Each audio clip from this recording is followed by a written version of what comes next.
PM Modi का Vivekananda rock पर 45 घंटे का ध्यान मंडपम में सामने आया वीडियो। कन्याकुमारी में 1 जून तक रहेंगे।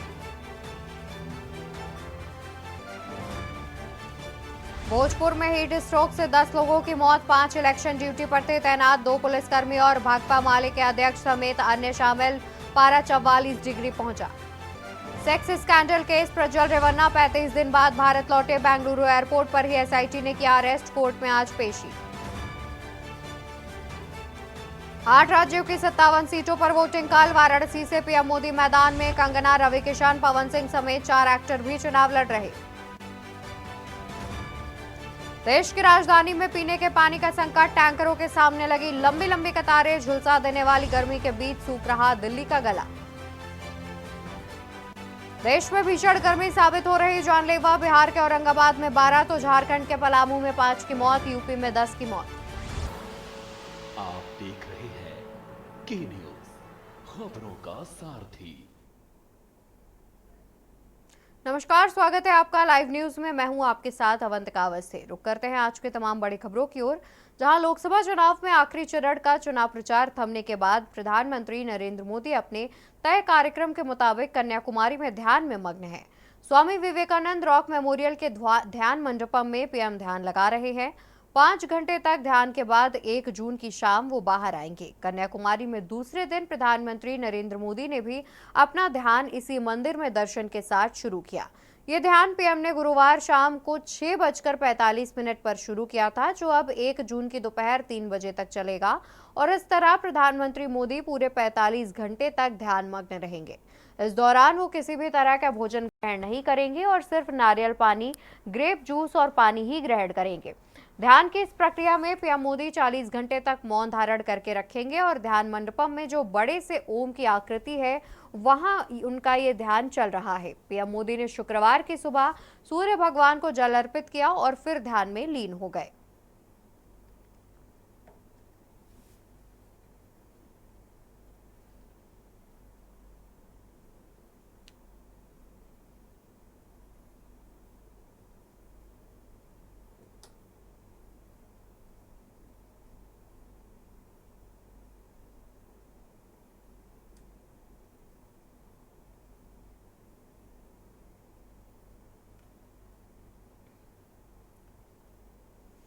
पूरे बिहार में हीट वेव का कहर जारी है। लोकसभा चुनाव 2024 के अंतिम चरण की वोटिंग से पहले हीट वेव की स्ट्राइक देखने को मिली। राज्य में चुनाव कार्य में लगे 6 कर्मियों की आज मौत हो गई। छपरा में 2 कर्मियों की मौत हुई। भोजपुर जिले में भी चुनाव कार्य में लगे 3 कर्मी हीट वेव के शिकार हो गए और डॉक्टरों ने उन्हें मृत घोषित कर दिया। अरवल जिले में भी हीट वेव का असर देखने को मिला। 15 कर्मचारी समेत 40 से अधिक चुनाव कर्मचारी बीमार हो गए। सदर अस्पताल में सभी का इलाज कराया जा रहा है। छपरा में आज सबसे अधिक तापमान रिकॉर्ड किया गया। पारा 43 डिग्री के पार पहुंच गया। अस्पताल में 25 से ज्यादा मरीज इलाज के लिए पहुंचे। मुफस्सिल थाना क्षेत्र और नगर थाना क्षेत्र के हवाई अड्डे से 2 अज्ञात लोगों को इलाज के लिए अस्पताल में लाया गया, जहां लाने के दौरान दोनों की मौत हो गई। बताया जा रहा है दोनों चुनाव ड्यूटी में तैनात थे। मरने वालों में से 2 पुलिसकर्मी और भाकपा माले के अध्यक्ष समेत अन्य शामिल हैं। पिछले 24 घंटे में पूरे बिहार में 19 लोगों की मौत हीट स्ट्रोक से हुई है। बिहार की 8 लोकसभा सीटों के लिए आखिरी चरण में 1 जून को मतदान होना है।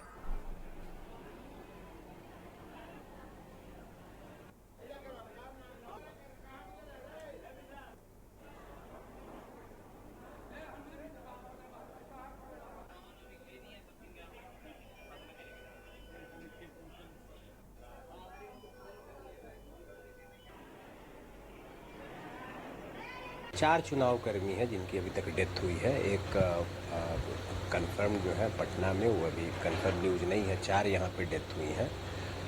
हीट स्ट्रोक है सीवियर। आज ज्वाइनिंग थी पोलिंग पर्सनल की और हर एक डिस्पैच सेंटर पे इंतज़ाम भी था, जहाँ पे उनके मेडिकल टीम थी, पीने के पानी, शेड की व्यवस्था थी। लेकिन अनफॉर्चुनेटली आज का दिन हम लोग के लिए काफ़ी ये रहा है। काफ़ी बड़ी संख्या में आज इमरजेंसी में लोग रिपोर्ट किए हैं अलग अलग क्षेत्रों से हीट वेव से जो प्रभावित हुए थे। उसी कड़ी में एक होमगार्ड जो जवान थे यहाँ, हेमनारायण जी, गोपालगंज के रहने वाले थे, उनकी आज डेथ हो गया।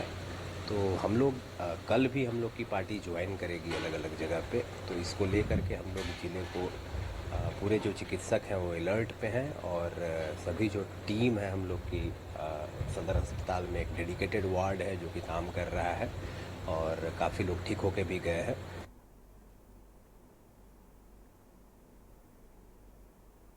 खबर बेंगलुरु से आपको बताएंगे, जहां पर सेक्स स्कैंडल में फंसे प्रज्वल रेवन्ना हुए गिरफ्तार। एसआईटी ने प्रज्वल रेवन्ना को किया गिरफ्तार। जर्मनी से बेंगलुरु लौटते ही एयरपोर्ट से हुई गिरफ्तारी। मेडिकल के बाद प्रज्वल को कोर्ट में किया जाएगा पेश।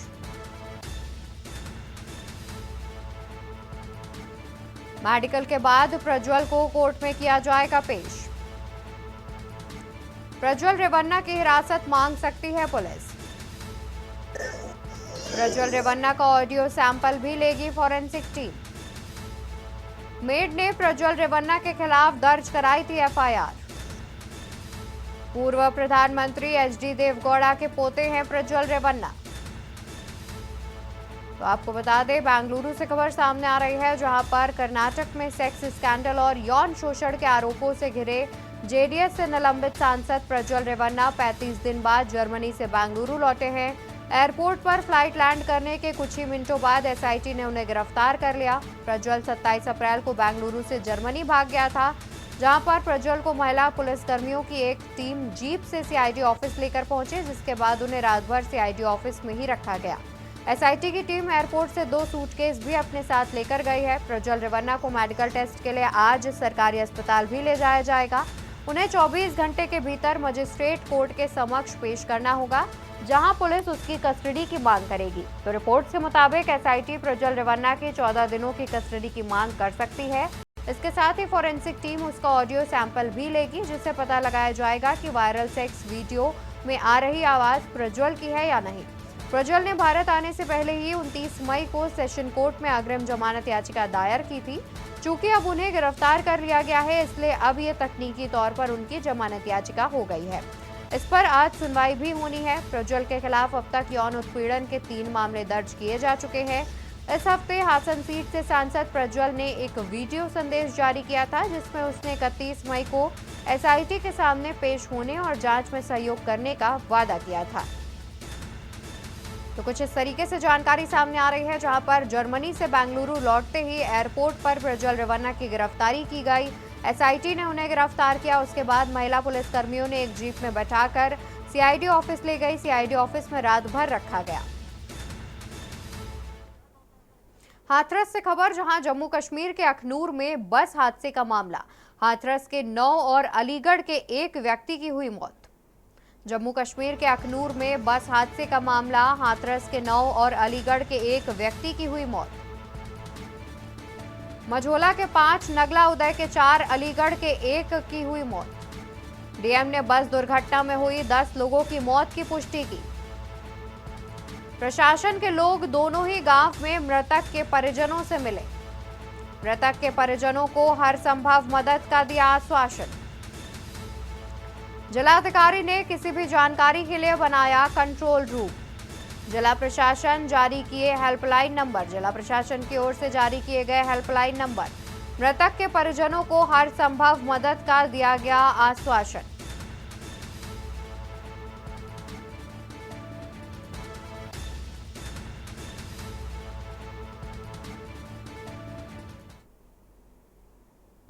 हाल ही में पता चला है कि जम्मू में अखनूर में एक बस का एक्सीडेंट हुआ है और ये बस हाथरस की बताई जा रही है। इसमें लोग हैं जिनमें डेथ्स भी हुई हैं और कुछ लोग अभी गंभीर रूप से घायल हैं। तो इस बारे में डीसी जम्मू से बात कर ली गई है। वहाँ की टीम से हमारी टीम पूरी कांटेक्ट में है और अभी एक नायब तहसीलदार की अध्यक्षता में एक टीम बना दी गई है, जिसमें ARN, PTO और SHO, SI वगैरह हैं और कुछ लेखपाल जो संबंधित क्षेत्र के हैं उन्हें भी भेजा जा रहा है। तो ये टीम वहाँ की टीम से कांटेक्ट करेगी, जिससे जो भी ससमय मदद है वो की जा सके। इसके अतिरिक्त हम लोगों ने एक कंट्रोल रूम का नंबर शेयर किया है, जो हम ट्विटर के माध्यम से और सोशल मीडिया के तथा जो हमारा प्रिंट मीडिया उसके माध्यम से भी सब जगह हम सर्कुलेट कर रहे हैं। उसका नंबर 05722 227041 और 227042 है। तो इस पे यदि किसी भी व्यक्ति के यहाँ से कोई जम्मू गया हुआ है तो वो फ़ोन करके सूचना दे सकता है या सूचना प्राप्त कर सकता है। तो प्रशासन पूरी तरह से अलर्ट पे है और जो भी आवश्यक प्रोटोकॉल्स हैं उनको पूरा किया जा रहा है।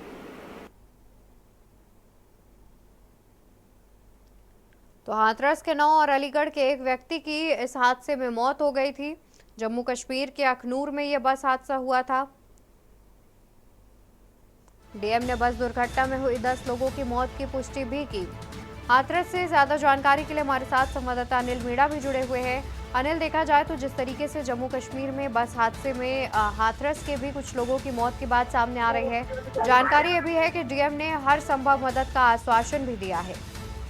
जी देखिए, बिल्कुल मैं आपको बता दूं, हाथरस जिले में जो मोरसा थाना क्षेत्र के गांव मजोला में और उदय नगला में जिस तरह से जो दर्दनाक जो घटना हुई है, जो अगर बताया जा रहा है, अलीगढ़ हाथरस के लोग वैष्णो देवी माता रानी के दर्शन करने गए थे। अगर बताया जा रहा है उसमें करीब 60-62 लोग उसमें सवार थे और जिसमें कि अगर देखा जाए तो 23 लोगों की मौत हुई है और जो गाड़ी है अखनूर में जो घटना हुई है उसमें करीब 150 फीट नीचे खाई में जिस तरह से गिरी, उसमें हाथरस के 9 लोग और अलीगढ़ जिले के एक व्यक्ति की मौत हुई है। और मौत का समाचार सुनकर परिवार के जो लोग हैं और जो ग्रामीण लोग हैं सभी में पूरी तरह से कोहराम मचा हुआ है। और तमाम अगर बात की हाथरस की जो डीएम अर्चना वर्मा है, उन्होंने हर संभव मदद का, जो मृतक के परिजन है उन्हीं को हर संभव मदद का आश्वासन दिया है और उन्होंने कहा है कि किसी परिस्थिति में जिला प्रशासन उनके साथ है। हालांकि अगर बात की जाए तो उन्होंने कंट्रोल रूम भी तैयार किया है। कंट्रोल रूम के साथ साथ उन्होंने हेल्पलाइन नंबर भी जारी किए हैं, जिससे कि उन्होंने कहा है कि कोई भी व्यक्ति हाथरस का अगर कोई उनका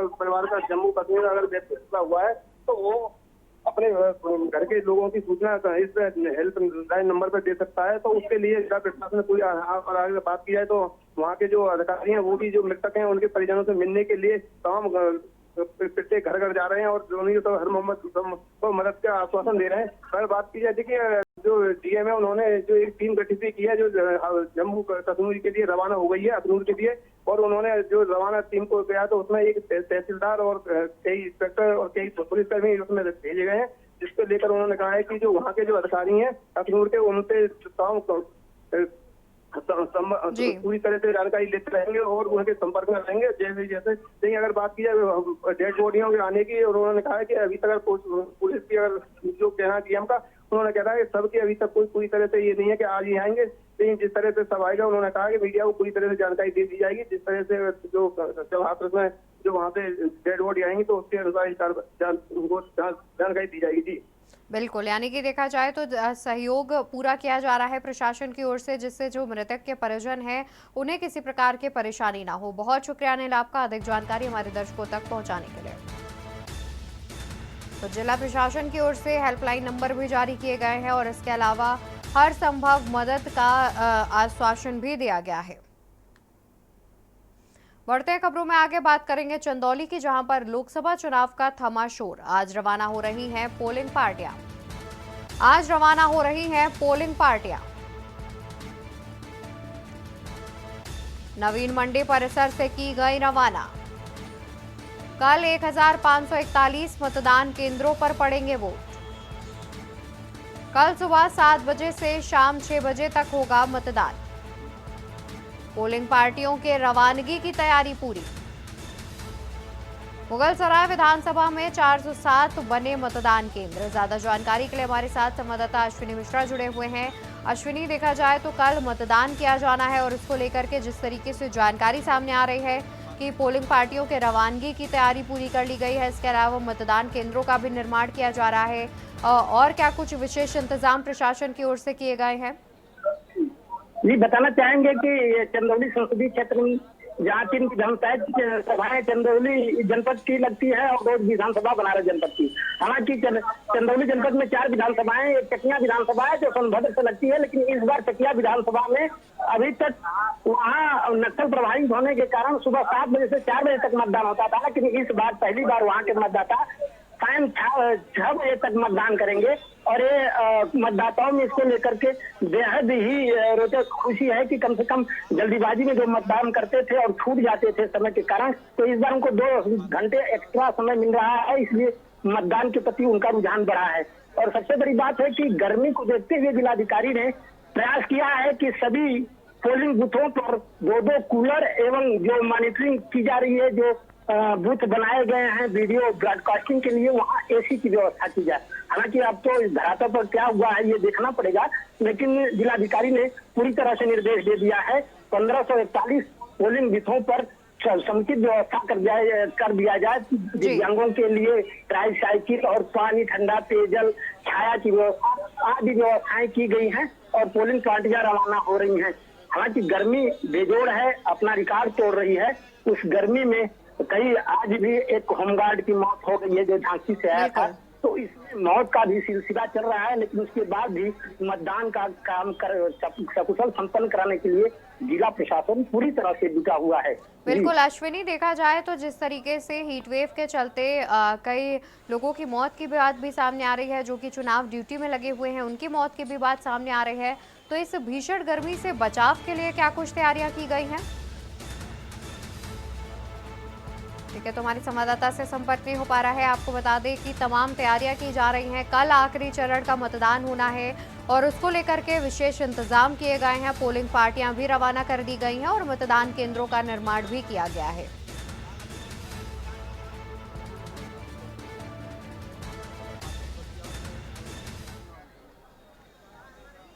खबर आपको अमेठी से बताएंगे, जहां पर सड़क हादसे में एक ही परिवार के 3 लोगों की हुई मौत। ट्रेलर की चपेट में आने से 6 से अधिक गाड़ियां हुई क्षतिग्रस्त। ट्रेलर की चपेट में आने से 6 से अधिक गाड़ियां हुई क्षतिग्रस्त।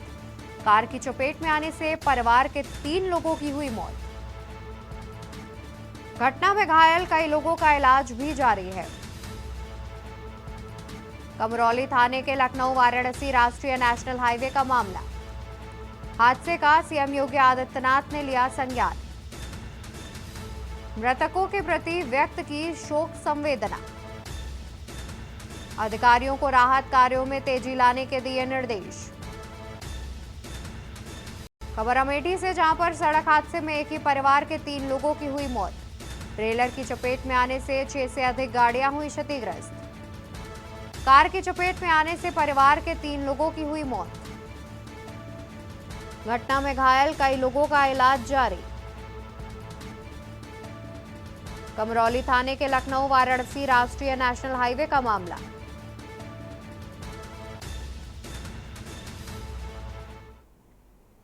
खबर गाजीपुर से आपको बता दें, जहां पर हीट वेव से 5 से 7 मरीजों की हुई मौत। गाजीपुर से खबर सामने आ रही है, जहां पर हीट वेव के चलते 5 से 7 मरीजों की हुई मौत। मेडिकल कॉलेज के अस्पताल में मची अफरा तफरी। हीट वेव से 5 से 7 लोगों की हुई मौत, प्रिंसिपल डॉक्टर आनंद का कहना है। तो वहीं बड़ी संख्या में बुखार, उल्टी, दस्त के आ रहे हैं मरीज। बुखार, खांसी, जुकाम, पेट दर्द के मरीजों की बढ़ी संख्या। प्रिंसिपल के अनुसार 5 से 7 मरीजों की हो चुकी है मौत। इलाज के दौरान नहीं हुई किसी मरीज की मौत। ऐसा डॉक्टरों का कहना है कि इलाज के दौरान किसी मरीज की मौत नहीं हुई है। तो वहीं इमरजेंसी में खुद मेडिकल कॉलेज के प्रिंसिपल निगरानी कर रहे हैं। इलाज के दौरान नहीं हुई है किसी भी मरीज की मौत। तो वहीं इमरजेंसी में खुद मेडिकल कॉलेज के प्रिंसिपल कर रहे हैं इलाज। 6 से 7 डॉक्टरों की टीम मरीजों के इलाज में लगाई गई। बड़ी संख्या में आ रहे मरीजों के चलते बेड बढ़ाए गए। गाजीपुर से खबर, हीट वेव से 5 से 7 मरीजों की हुई मौत। मेडिकल कॉलेज के अस्पताल में मची अफरा तफरी। हीट वेव से 5 से 7 लोगों की हुई मौत। प्रिंसिपल डॉक्टर आनंद की तरफ से बयान सामने आया। बड़ी संख्या में बुखार, उल्टी, दस्त के मरीज आ रहे हैं। बुखार, खांसी, जुकाम और पेट दर्द के मरीजों की भी बढ़ी संख्या। प्रिंसिपल के अनुसार 5 से 7 मरीजों की हो चुकी है मौत।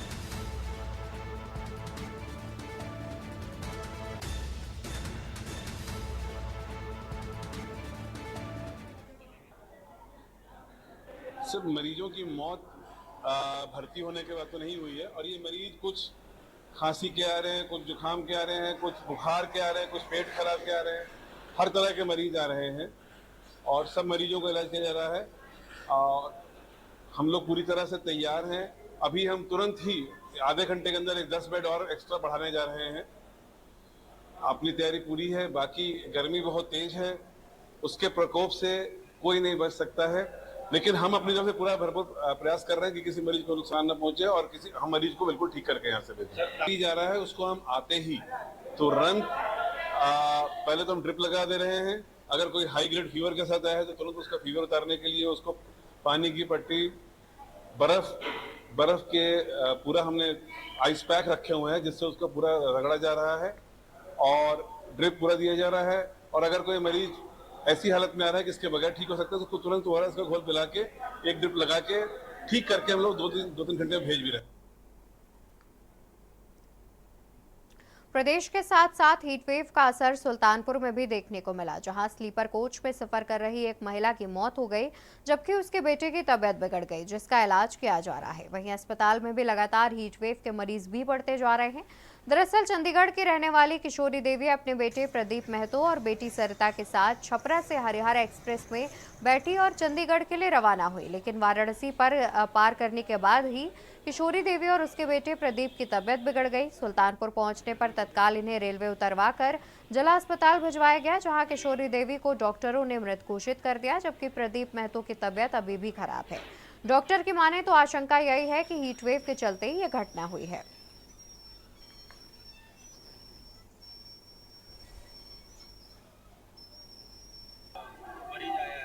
मृत अवस्था में एक शव आया है, तो जो सस्पेक्टेड है कि किस कारण से उसकी मृत्यु हुई है, उस वजह से उसको मॉर्चरी में रखाया गया जा रहा है और उसका पोस्टमार्टम होगा, उसके बाद निष्कर्ष निकलेगा कि क्या कारण है उनकी मौत। उनके साथ कोई और भी मरीज? हाँ, उनके साथ जो आए हैं उनके हस्बैंड है, उनके हस्बैंड ही है ना, बेटे हैं, उनके बेटे हैं और उनकी भी कंडीशन सही नहीं है, शॉक में है, कार्डियोजेनिक शॉक है उनको, उसके साथ साथ रेस्पिरेटरी डिप्रेशन में। तो अभी तो प्राथमिक उपचार हम कर रहे हैं, देखते हैं अगर मैनेज हो पाएगा तो यहाँ रखेंगे, अदरवाइज उसको आकर हायर सेंटर भेजेंगे। भाई तो ठीक था, अचानक मम्मी मतलब थोड़ी तबीयत डाउन हो गई थी तो सो रहे थे, फिर नीचे सो गए थे, फिर उसके बाद मतलब ऐसे मुंह से ना ऐसे थोड़ा थोड़ा बोल रहे थे और उल्टी कर रहे थे। पानी पीने के लिए उठे थे, फिर ऐसे लेट गए, बेहोश हो गए। क्या है पूरा मामला? घटना जैसे कि हमारे एसएस महोदय के द्वारा हमें मिला कि महिला जो है हरियर एक्सप्रेस ट्रेन में काफ़ी सीरियस है, इसको अटेंड किया गया। तो हमारा स्टाफ ASI और कांस्टेबल पहुँचे, तो पहुँचने के बाद डॉक्टर के द्वारा सीरियस बताते हुए रेफर कर दिया गया हॉस्पिटल के लिए। और वहाँ पर अभी भी सूचना जो प्राप्त हुई है कि जैसा हमारा स्टाफ ने बताया, साहब ने बताया कि मेरी बात उनसे हुई है, उन्होंने बताया कि डेथ हो गई लेकिन और उनका एक लड़का जो है तो थोड़ा सदमे में आ गया है, तो उसको भी एडमिट करवा दिया गया है। इसी बीच राजधानी दिल्ली से खबर सामने आ रही है। दिल्ली से खबर हम आपको बताएंगे, जहां मुख्यमंत्री अरविंद केजरीवाल ने एक्स पर लिखा, पानी की समस्या को लेकर मुख्यमंत्री ने किया पोस्ट। हरियाणा सरकार ने पानी की सप्लाई कम की। सीएम अरविंद केजरीवाल ने बीजेपी से अपील की। हरियाणा सरकार ने पानी की सप्लाई कम की। सीएम अरविंद केजरीवाल ने बीजेपी से अपील की। ये राजनीति का नहीं, मिलकर काम करने का समय। बीजेपी हरियाणा यूपी सरकार से बात कर पानी। सीएम अरविंद केजरीवाल ने एक्स पर किया पोस्ट। पानी की समस्या को लेकर मुख्यमंत्री अरविंद केजरीवाल ने एक्स पर किया पोस्ट। हरियाणा सरकार ने पानी की सप्लाई कम की। सीएम अरविंद केजरीवाल ने बीजेपी से की अपील। कहा कि हरियाणा सरकार ने पानी की सप्लाई कम की। सीएम अरविंद केजरीवाल ने बीजेपी से की अपील। कहा कि यह राजनीति का नहीं, मिलकर काम करने का समय। बीजेपी हरियाणा यूपी सरकार से बात कर पानी दिलाए। तो मुख्यमंत्री अरविंद केजरीवाल ने एक्स पर पोस्ट किया है, जहां पर उन्होंने बीजेपी से कहा है कि ये राजनीति का समय नहीं, मिलकर काम करने का समय है। हरियाणा सरकार और यूपी सरकार से बीजेपी बात करे और दिल्ली को पानी दिलाए। बता दें कि दिल्ली में पानी का जो संकट है, जल संकट लगातार गहराया हुआ है। लोगों को पीने का साफ पानी नहीं मिल रहा है। भीषण गर्मी में पानी की किल्लत से भी दिल्ली वासियों को जूझना पड़ रहा है।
इसी बीच खबर सहारनपुर से सामने आ रही है। खबर हम आपको सहारनपुर से बताएंगे। माफ कीजिएगा, शाहजहांपुर से खबर सामने आ रही है, जहां पर 3 लोगों की दीवार के नीचे दबकर हुई मौत। मृतकों में 2 बच्चे भी शामिल। गांव में बनी थी निजी गौशाला की दीवार। 4 लोग गंभीर रूप से घायल। 2 लोगों ने अस्पताल में इलाज के दौरान तोड़ा दम। थाना पुवाया के 7वां गांव की घटना। शाहजहांपुर से खबर, आंधी तूफान में टीन शेड की दीवार गिरी।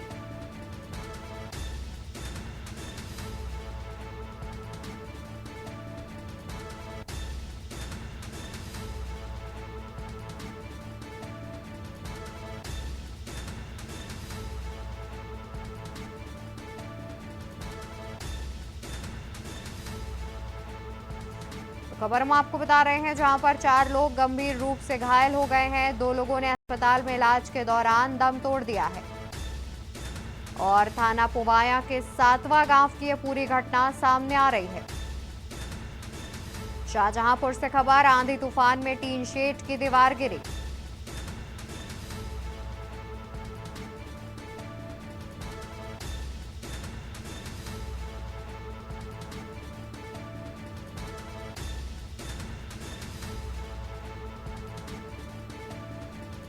पूरी जानकारी आपको बता रहे हैं। गांव में बनी थी निजी गौशाला की दीवार। 4 लोग गंभीर रूप से हुए घायल। दिल्ली में भीषण गर्मी के बीच अब लोगों को पानी का संकट का सामना करना पड़ रहा है। पानी संकट को देखते हुए दिल्ली जल बोर्ड को कई इलाकों में टैंकरों के जरिए पानी की आपूर्ति शुरू कर दी है, लेकिन पानी की आपूर्ति अभी काफी नहीं है। दिल्ली जल बोर्ड के दफ्तर में रोज लोगों की भारी भीड़ लगती है और पानी के लिए हाहाकार मचा हुआ है। राष्ट्रीय राजधानी दिल्ली में इन दिनों पानी की भारी कमी है। कई जगहों पर पानी की सप्लाई नहीं हो पा रही है। पानी के लिए दिल्ली जल बोर्ड के दफ्तर में रोज लोगों की भारी भीड़ लगती है। पानी की बोतल ले रहे हैं, ये 25-25, 30-30 रुपए की बोतल ले रहे हैं। पीने के लिए पानी की समस्या बहुत ज्यादा समस्या है। यहाँ कोई सुनने के लिए अधिकारी नहीं है। मैं पानी नहीं आ रहा, ना बोर है, ये टैंकर के सारे जी रहे। कंप्लेंट करते तो 8-10 दिन के बाद पानी कभी भेजते भी नहीं। तो कैसे आप वहाँ पे मैनेज कर रहे हैं अभी पानी? अब कहीं ब्लैक में मिल जाता है 250 रुपया लीटर 1000, कहीं 300 रुपया 1000, उससे करते हैं। पानी का कैसा कर रहे हैं फिर आप? यही ब्लैक से ले लेते हैं। पानी नहीं आ रहा, 10 साल हो गए बिना पानी का गुजारा कर रहे हैं। प्राइवेट टैंकर भी नहीं मिल रहे हैं, ना पीने का पानी है। घर में बड़ी दिक्कत है। ऑफिस वाले वैसे ही जाते हैं। पानी खरीदते हो कैसे, क्या करते हो? पानी खरीदते हैं, खरीद के भी नहीं मिल रहा। पानी की कमी को देखते हुए डीजेबी पूरी दिल्ली में पानी की राशनिंग कर रही है। डीजेबी ने पानी बर्बाद करते हुए पाए जाने पर 2000 रुपए जुर्माना लगाने का ऐलान किया है। हम दिल्ली जल बोर्ड की 200 इन्फोर्समेंट टीम्स बना रहे हैं जो वाटर वेस्टेज को चेक करेंगी। इन इन्फोर्समेंट टीम्स को भी हेड करने के लिए एक सीनियर आईएएस अफसर को लगाया जा रहा है, जो पूरी दिल्ली में इन 200 इन्फोर्समेंट टीम्स इनके द्वारा काटे जा रहे चालान एटसेट्रा को वो करेंगे, मॉनिटर करेंगे। दिल्ली बीजेपी ने पानी की बर्बादी रोकने का कदम सही बताया है। साथ में ये भी कहा कि सरकार को पहले पानी की चोरी और सप्लाई लाइन घाटे पर ध्यान देना चाहिए। बीजेपी नेताओं का कहना है कि ये मुद्दे संकट बढ़ाते हैं। पानी की कमी दूर करने के लिए इनसे निपटना जरूरी है। कल जो इन्होंने घोषणा की कि हम 2000 रुपये का चालान लगाएंगे, 2000 रुपये का चालान नहीं है, अब ये टैंकर माफिया को बढ़ाएंगे। दिल्ली में पानी की आपूर्ति के लिए टैंकरों की संख्या बढ़ाई जाएगी, लेकिन वो सिर्फ कागजों पर होगी और हर गाड़ी के चक्कर के जो पैसे बचेंगे वो नीचे से ऊपर तक अधिकारी और नेता मौज करेंगे। दिल्ली में पानी का संकट दिखाकर कैसे पैसा कमाया जाए, ये दिल्ली सरकार की साजिश है। पानी की कमी से लोग गुस्से में हैं। विरोध प्रदर्शन शुरू हो गए हैं। कुछ महिलाओं ने समस्या के तत्काल और असरदार समाधान की मांग करते हुए दिल्ली की जल मंत्री आतिशी के घर के सामने प्रदर्शन किया।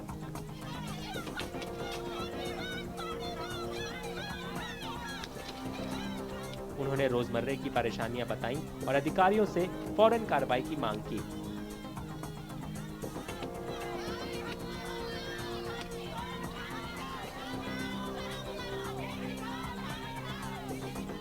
मुझे नहीं लगा कि कोई ऐसी ठोस स्कीम जल बोर्ड ने ली हो जिसमें कि सिर्फ ये एक सिंगल एम हो कि हम ये वाटर जो वेस्टेज हो रही है इसको ख़त्म करेंगे। अब जब तक वो ख़त्म नहीं होगी 40% पानी इस तरह वेस्ट हो जाएगा, कम वैसे ही कम आ रहा है, तो कैसे ये प्रॉब्लम हल होगी।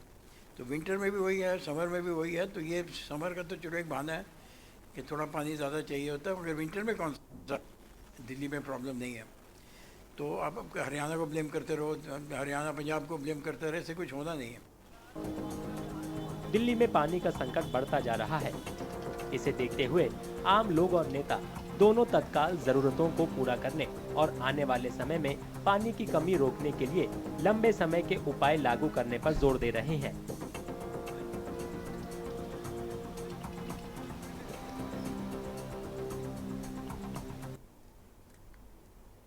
मई का महीने का आखिरी दिन है और कल लोकसभा चुनाव के आखिरी चरण का मतदान होना है। आसमान से बरस रही आग के चलते लोगों का घर से निकलना दूभर हो रहा है। बीते 6 चरणों का मतदान प्रचंड गर्मी के बीच हुआ है और 7वें चरण से गर्मी अपने सबाब पर है। ऐसे में तेज गर्मी की वजह से पटना साहिब और वाराणसी में कम वोटिंग की संभावना है। देखिए एक खास रिपोर्ट। पूरा देश गर्मी से झुलस रहा है। बिहार की पटना में भी पारा 40 डिग्री सेल्सियस के पार पहुंच चुका है। लोगों के लिए रोजमर्रा का काम भी मुश्किल हो गया है। उनका कहना है कि इतनी तेज गर्मी कभी नहीं झेली थी। गर्मी से निपटना भारी मुश्किल का काम है। इतना न गर्मी पड़ रहा है कि दूध को कूलर लगाए हुए हैं, फिर भी कोई काम नहीं कर रहा है। इतना ने बहुत ज्यादा सर, बहुत ज्यादा। नहीं आज तक के तो हमें 55 बरस हो गया, लेकिन आज तक का ऐसा गर्मी हम नहीं देखे थे। इतना तो ज़्यादा गर्मी हमको महसूस नहीं हुआ सर पहले। अभी तो बहुत ज़्यादा उमस वाली गर्मी है, पसीना सारी चल रहा है, बहुत ज़्यादा गर्मी। अभी तक अपने उम्र में इतना गर्मी नहीं अनुभव किया। बहुत गर्मी लग रहा है, जैसे आदमी गश्ती दे देगा गिर जाएगा, उस टाइप का गर्मी लग रहा है। घर में भी राहत नहीं महसूस हो रहा है। मौसम विभाग के मुताबिक 1 जून से पहले तापमान नीचे जा सकता है। उस दिन पटना साहिब लोकसभा सीट पर चुनाव के आखिरी दौर में वोट डाले जाएंगे। परसों जो चुनाव होने 1 तारीख को, और जैसे पटना हुआ, आरा हुआ, इन सभी जिलों में आप देखेंगे तापमान में थोड़ी सी कमी आ रही है, कल से फॉल होंगे, बट स्थिति वही रहेगी कि 40 से 42 डिग्री के आसपास तापमान रहेंगे, ह्यूमिडिटी रहेगी, तो लोगों को उमस वाली गर्मी जो है महसूस होती रहेगी। लोगों को थोड़ा सा उसमें है कि पानी पीकर मतलब अच्छे से पेय पदार्थ लेते रहना है और छाये में जितना हो सके उतना देर रह करके आप अपनी काम कर सकते हैं। उत्तर प्रदेश के वाराणसी में भी लोग बदहाल हैं। वहां तेज लू चल रही है। गर्मी तो इतनी है कि बर्दाश्त के बाहर सर। दिन भर पर्ची काटने का काम है, उसमें भी कुछ बचत नहीं, तो क्या मालिक को दें और क्या हम लोग कमाएं, कुछ समझ में नहीं आ रहा है सर। कोई राहत नहीं है सर, ये मजबूरी में रखना पड़ रहा है थोड़ी बहुत, मतलब 100 में 5% आप समझिए। तापमान काफ़ी बढ़ गया है, शायद 48 से भी ज़्यादा तापमान हो गया, लोग बीमार हो रहे हैं और बीमारी की वजह से शायद आज बनारस में न्यूज में दिया गया है कि 13 लोगों की मौत हुई है। इससे होता महसूस हो रहा है कि आने वाले समय में और तापमान बढ़ेगा, लोग बीमार होंगे। वाराणसी के वोटरों को लगता है कि लू की वजह से वोटिंग कम हो सकती है। देखिए, गरीबों के जो है वोटों से और अमीरों के नोटों से जो है सरकार चलती है, तो जो गरीब है वो घर से बाहर निकलेंगे, जो एसी में वो थोड़ी ना आएगा वोट देने के लिए। हमारे जो दलित हैं, पिछड़े हैं और जो मिडिल क्लास से जो सवर्ण जो पिछड़े हैं वो सब आके वोट देंगे, लेकिन अमीर अपने घर में बैठा रहेगा। वोटिंग होगी लेकिन परसेंटेज काफ़ी कम रहेगा उसका, 45 से 50 के बीच में रहेगा। गर्मी के हिसाब से वोटिंग कम तो जाएगा, लेकिन ये है कि अगर थोड़ा सा तैयारी किया जाए सही तरीके से जल का और मतदाताओं के सुख सुविधा का गर्मी के हिसाब से, तो वोटिंग परसेंटेज ठीक रहेगा। वाराणसी लोकसभा सीट पर चुनाव के आखिरी दौर में 1 जून को वोट डाले जाएंगे। वोट की गिनती 4 जून को होगी।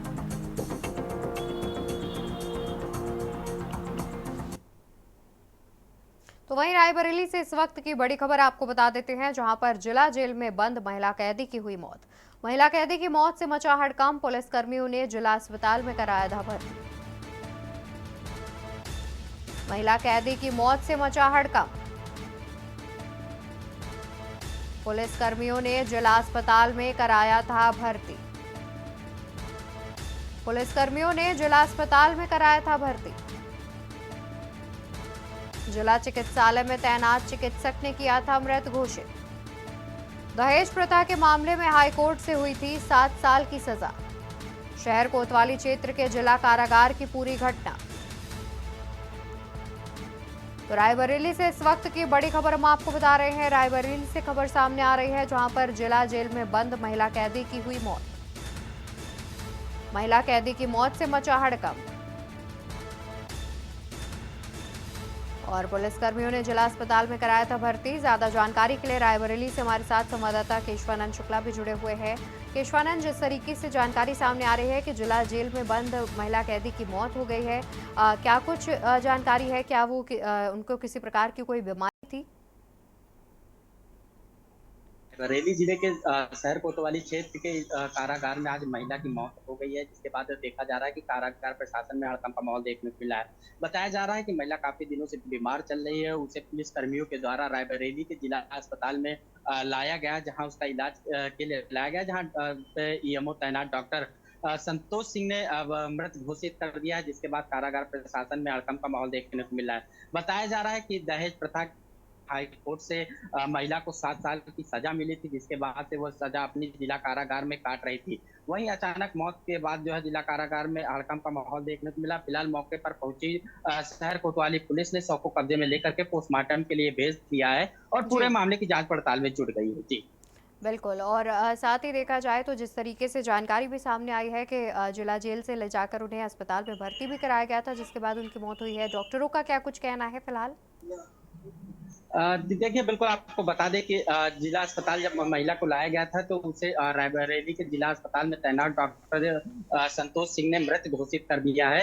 और बताया जा रहा है कि महिला काफी दिनों से बीमार चल रही है। लेकिन सबसे बड़ी बात है कि रायबरेली के जो जिला कारागार है, कारागार में भी अस्पताल की सुविधाएं होती है, डॉक्टर बाकायदा तैनात होते हैं। लेकिन महिला को एक प्रकार से कहा जाता है तो जो इलाज है उसका सही नहीं हो सका, जिसके चलते उसे जिला अस्पताल लाया गया था, जहाँ पे महिला को भर्ती के लिए रखा गया था। कि तभी मौके पर पहुंचे डॉक्टर संतोष सिंह ने महिला को मृत घोषित कर दिया है। वहीं मौके पर पहुंची पुलिस ने सबको कब्जे में लेकर के पोस्टमार्टम के लिए भेज दिया है। वहीं पूरे मामले की जांच पड़ताल में पुलिस जुटी हुई है कि आखिर किस कारण ये महिला की मौत हुई है, और पोस्टमार्टम रिपोर्ट आने के बाद ही पुलिस होने को तैयार है। जी बिल्कुल, यानी कि देखा जाए तो अभी पोस्टमार्टम होना जो है वो बाकी है। बहुत शुक्रिया आपका ज़्यादा जानकारी दर्शकों तक पहुंचाने के लिए।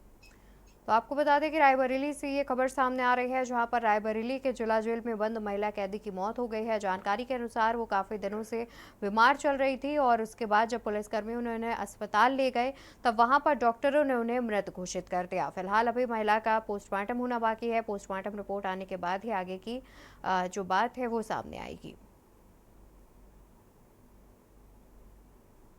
तो पुलिसकर्मियों ने जिला अस्पताल में महिला को कराया था भर्ती और भर्ती कराने के दौरान ही डॉक्टरों ने महिला को मृत घोषित कर दिया था। जिला चिकित्सालय में तैनात चिकित्सक ने किया मृत घोषित। दहेज प्रथा के मामले में हाईकोर्ट से हुई थी 7 साल की सजा। शहर कोतवाली क्षेत्र के जिला कारागार की यह घटना सामने आ रही थी। खबर आपको रसूलाबाद से बताएंगे, जहां पर कानपुर देहात में पारा 45 डिग्री के पार। बिजली घरों में कूलर और पानी की व्यवस्था, तेज धूप से लोगों का जीना मुहाल। बिजली घरों में कूलर और पानी की व्यवस्था। रसूलाबाद से खबर, तेज धूप से लोगों का जीना हुआ मुहाल। सोशल मीडिया पर वीडियो भी हुआ वायरल। सोशल मीडिया पर मामले का वीडियो भी हुआ वायरल, जहां पर एक युवक का वीडियो हुआ वायरल। सोशल मीडिया पर एक युवक का वीडियो हुआ वायरल। धूप में कढ़ाई रखकर सेक रहा पापड़। कानपुर देहात के रसूलाबाद का बताया जा रहा है वायरल वीडियो। रसूलाबाद से खबर, जहां पर कानपुर देहात में पारा हुआ 45 डिग्री के पार। बिजली घरों में कूलर और पानी की गई व्यवस्था। तेज धूप से लोगों का जीना हुआ मुहाल। सोशल मीडिया पर वीडियो भी हुआ वायरल। सोशल मीडिया पर वीडियो भी हुआ वायरल। एक युवक का वीडियो हुआ वायरल। सोशल मीडिया पर एक युवक का वीडियो हुआ वायरल, जहां वो धूप में कढ़ाई रखकर सेक रहा है पापड़। तो वहीं दूसरी ओर ये भी वीडियो सामने आ रहा है, जहां पर ट्रांसफार्मर को पानी दिया जा रहा है, कूलर की व्यवस्था की जा रही है, जिससे ट्रांसफार्मर में किसी प्रकार की परेशानी ना हो और बिजली सप्लाई लगातार की जा सके। हमारे साथ ज्यादा जानकारी के लिए संवाददाता अमित पांडे भी जुड़े हुए हैं। अमित, देखा जाए तो जिस तरीके से लगातार गर्मी बढ़ रही है, उसको देखते हुए बिजली घरों में ट्रांसफार्मरों के लिए जो है कूलर और पानी की व्यवस्था की जा रही है, जहां पर उन्हें पानी दिया जा रहा है, साथ ही कूलर की व्यवस्था भी की गई है। बिल्कुल, देखिए आपको बताना चाहूंगा, जनपद कानपुर देहात की अगर हम बात करें तो यहाँ गर्मी से जनजीवन अस्त व्यस्त है पूरी तरह से। बिजली घरों की जो वीडियो सामने आ रही है, साफ तौर से बताया जा रहा है कि ये 33 kVA का ट्रांसफार्मर है जो सीधे सप्लाई यहाँ पर ले आता है। उस ट्रांसफार्मर की हालत ये है कि उस पर भी लगातार कूलर और पानी चलाया जा रहा है। कहीं ना कहीं जो गर्मी से लोगों को निजात देने के लिए बिजली अगर चलाई जा रही है, लोग घरों में AC पंखा कूलर का इस्तेमाल तो कर रहे हैं, लेकिन जो इन सभी सुविधाओं को सुनिश्चित करता है वो भी ट्रांसफार्मर अब गर्मी की वजह से बेहाल हो गए हैं। उन पर भी लगातार मोटर से पानी का छिड़काव किया जा रहा है, कूलर चलाए जा रहे हैं। साफ तौर से एक वीडियो भी सामने आया है। इस वीडियो में एक युवक ने, जो रसूलाबाद का वीडियो बताया जा रहा है, सोशल मीडिया पर लगातार वायरल हो रहा है। इस वीडियो में युवक ने छत के ऊपर कढ़ाई में तेल डालकर पापड़ तले हैं। तो कहीं ना कहीं ये जो गर्मी का मौसम है, साफ तौर से देखा जाए तो लोग 10 बजे के बाद घरों से बाहर नहीं निकल रहे हैं। गर्मी से जनजीवन जो है अस्त व्यस्त पूरी तरह से हो चुका है। मार्केट में भी सन्नाटा पसरा रहता है। तो कहीं ना कहीं जो गर्मी से निजात देने के लिए व्यवस्थाएं हैं, उन पर भी पूरा ध्यान दिया जा रहा है। जी बिल्कुल, यानी कि देखा जाए तो जिस तरीके से लगातार गर्मी बढ़ रही है, इसको देखते हुए ट्रांसफार्मर में कोई दिक्कत ना आए, जिससे बिजली सप्लाई जो है वो बाधित ना हो, इसके लिए ट्रांसफार्मर के लिए भी कूलर की व्यवस्था की गई है। बहुत शुक्रिया अमित आपका ज़्यादा जानकारी दर्शकों तक पहुंचाने के लिए। तो रसूलाबाद से खबर सामने आ रही है, जहां पर कानपुर देहात में जो पारा है वो 45 डिग्री के पार पहुंच चुका है। बिजली घरों में कूलर और पानी की व्यवस्था की गई है। ट्रांसफार्मर में कोई दिक्कत ना हो, इसके लिए ट्रांसफार्मर के लिए अलग से कूलर की व्यवस्था की गई है। उसमें पानी भी डाला जा रहा है, जिससे ट्रांसफार्मर का जो तापमान है वो मेंटेन रह सके और बिजली सप्लाई करने में किसी प्रकार की बाधा उत्पन्न ना हो। और इसी दौरान सोशल मीडिया पर एक युवक का वीडियो भी वायरल हो रहा है, जहां पर युवक धूप में कढ़ाई रखकर पापड़ सेकता हुआ नजर आ रहा है। ये वायरल वीडियो रसूलाबाद का ही बताया जा रहा है। कानपुर देहात के रसूलाबाद का बताया जा रहा है वायरल वीडियो।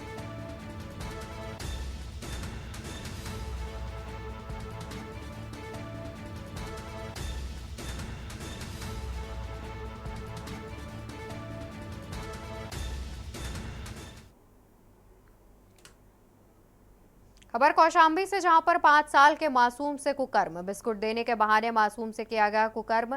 घर के बाहर खेल रहा था मासूम। बिस्कुट देने के बाद बहाने मासूम से किया गया कुकर्म। घर के बाहर खेल रहा था मासूम। पड़ोस के ही युवक ने दिया घटना को अंजाम। पड़ोस के ही युवक ने दिया घटना को अंजाम। मां ने थाने में दी घटना की तहरीर। मामले की जांच पड़ताल में जुटी पुलिस। चरवा इलाके के एक गांव का बताया जा रहा है पूरा मामला। खबर कौशाम्बी से, जहां पर 5 साल के मासूम से किया गया कुकर्म। बिस्किट देने के बहाने मासूम से किया गया कुकर्म।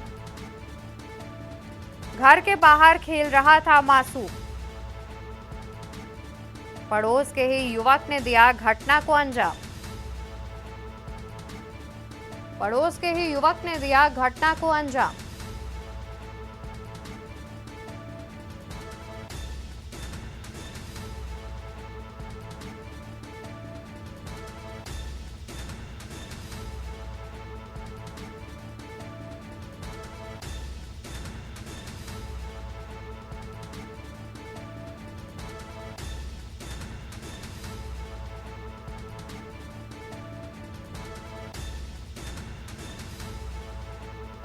घर के बाहर खेल रहा था मासूम, पड़ोस के ही युवक ने दिया घटना को अंजाम। पड़ोस के ही एक युवक ने दिया घटना को अंजाम। मां ने थाने में दी घटना की तहरीर। मामले की जांच पड़ताल में जुटी पुलिस। इसी खबर पर ज्यादा जानकारी के लिए हमारे साथ संवाददाता अनिरुद्ध पांडे जुड़े हुए हैं। अनिरुद्ध, देखा जाए तो जिस तरीके से मासूम के साथ कुकर्म की जो बात है वो सामने आ रही है, इसको लेकर के मां ने तहरीर भी दी है। क्या अभी तक आरोपी को गिरफ्तार किया गया है?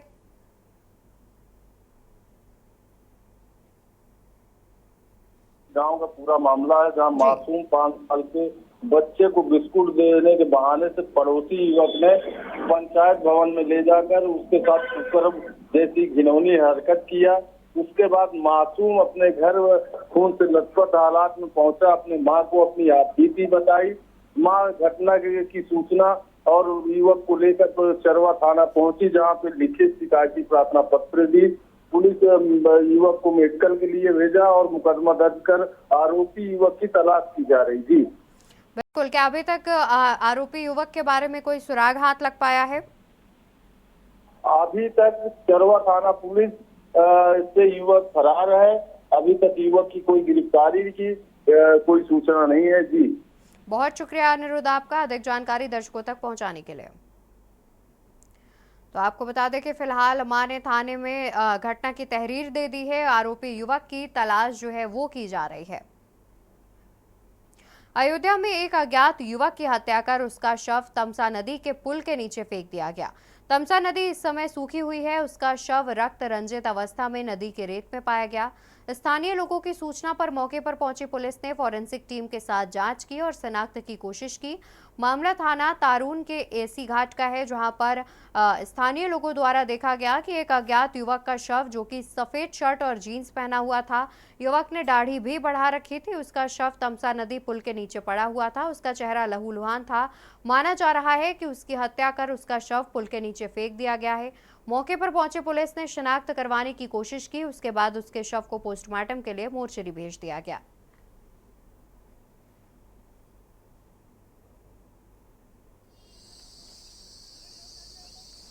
दिनांक 31/5/2024 को थाना तारून क्षेत्र के अंतर्गत एमी घाट पुल के नीचे एक अज्ञात व्यक्ति का शव पड़ा मिला। शव को देखने से सिर पर कुछ चोट के निशान प्रतीत हो रहे हैं। मौके पर फील्ड यूनिट टीम द्वारा घटनास्थल का निरीक्षण किया गया है। शव को पोस्टमार्टम हेतु मर्चरी हाउस भेजा गया है। शव के शिनाख्त का हर संभव प्रयास किया जा रहा है। नियमानुसार विधिक कार्रवाई की जा रही है। आगे अन्य प्रगति से अवगत कराया जाएगा। और इसी खबर पर ज्यादा जानकारी के लिए हमारे साथ संवाददाता प्रवेश पांडे भी जुड़ गए हैं। प्रवेश, आपका रुख कर लेते हैं। आपसे जानना चाहेंगे कि अभी तक जो अज्ञात शव है उसका शिनाख्त कर पाई है पुलिस? देखिए, अभी जो अज्ञात शव मिला था, पुलिस उसकी जो है लगातार जांच में जुटी है। और ये अयोध्या में जो है एक हत्या कर दी गई थी, लेकिन अभी तक उसका कारण नहीं पता चला है। जो कि तमसा नदी के पुल के नीचे जो है शव मिला था।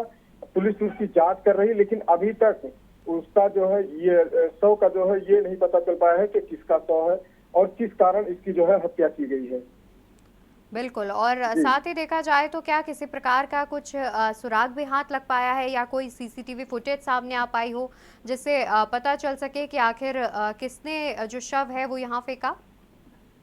जी देखिए, पुलिस तो हर एंगल से उसकी जो है तलाश कर रही, छानबीन कर रही है। लगातार वहाँ पे जो है जांच कर रही है, चाहे फॉरेंसिक टीम हो या अन्य फोर्सेस, सभी लोग जो है उसमें हर एंगल से उसकी जांच कर रही। वही शव को जो है पोस्टमार्टम के लिए मर्चरी भेज दिया गया है। बिल्कुल, बहुत शुक्रिया प्रवेश आपका अधिक जानकारी दर्शकों तक पहुंचाने के लिए। तो आपको बता दें कि पुलिस ने शव को कब्जे में लेकर पोस्टमार्टम के लिए भेज दिया है। शिनाख्त में जुट गई है पुलिस और फिलहाल मामले की जांच पड़ताल की जा रही है। हर एंगल से मामले की जांच कर रही है पुलिस।